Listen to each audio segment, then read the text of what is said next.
એક શહેરમાં એક માણસ રહેતો હતો. નામ તેનું અર્જુન.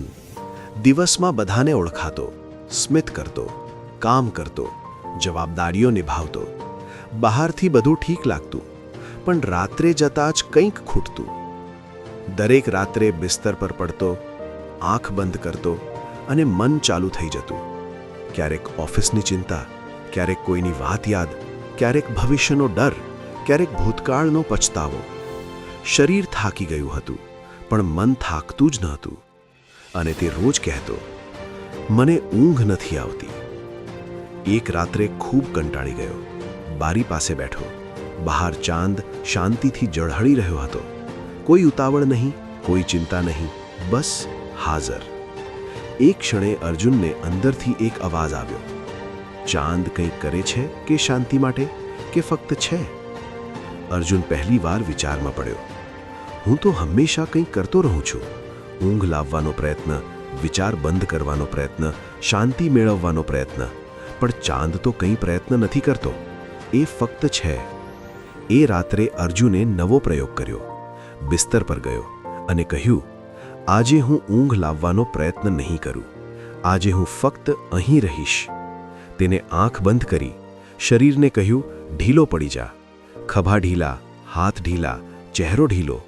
શ્વાસને જોયો, કંટ્રોલ ન કર્યો, માત્ર જોયો. શ્વાસ અંદર ગયો, શ્વાસ બહાર આવ્યો. બસ જોવાનું. વિચાર આવ્યા, એણે લડાઈ ન કરી. એણે કહ્યું, આ પણ ઠીક છે. વિચારને મહેમાનની જેમ જોયા. આવ્યા, ગયા. થોડા સમય પછી અજીબ લાગ્યું. શરીર ભારે લાગવા લાગ્યું, જાણે ધરતીમાં ઓગળી રહ્યો હોય અને અંદર કંઈક હળવું બની રહ્યું હતું. એને લાગ્યું, શરીર અહીં છે, પણ હું શરીર નથી. જાણે પોતે પોતાના શરીરને ઉપરથી જોઈ રહ્યો હોય.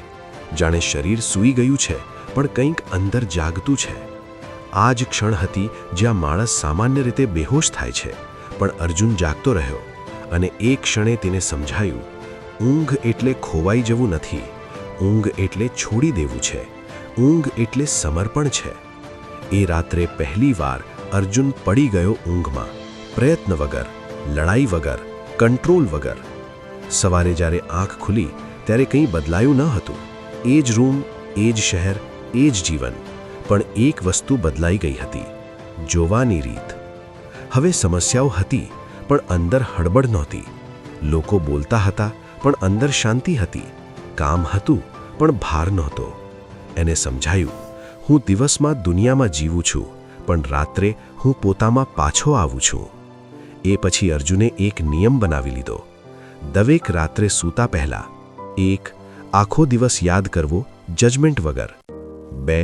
કહેવું કે આજનો દિવસ પૂર્ણ થયો, આભાર. 3. શરીર ઢીલું છોડવું. 4. શ્વાસ જોવો. 5. કંઈ ન કરવું, ફક્ત હોવું. ધીમે ધીમે ઊંઘ એની મિત્ર બની ગઈ, અને ઊંઘ સાથે આવ્યો શાંતિ. શાંતિ સાથે આવ્યો ભય વગરનું જીવન. અને એક દિવસ અર્જુન બોલ્યો, હવે મને મૃત્યુથી પણ ડર નથી, કારણ કે હું રોજ રાત્રે મરવાનું શીખી ગયો છું. કારણ કે જે માણસ ઊંઘમાં પોતાને છોડે છે, એ માણસ જીવનમાં પણ પોતાને પકડતો નથી, અને જે પકડતો નથી એ જ સાચે મુક્ત છે. અંતિમ સંદેશ. આ વાર્તાનો સાર એક જ વાક્યમાં: ઊંઘ એ આરામ નથી, ઊંઘ એ પરત ઘરે જવાનું દ્વાર છે. દરેક રાત્રે તું ફરી તારા સાચા સ્વરૂપમાં પરત જઈ શકે છે, જો તું ફક્ત એક કામ કરે: પ્રયત્ન છોડે, કંટ્રોલ છોડે અને સમર્પણ કરે.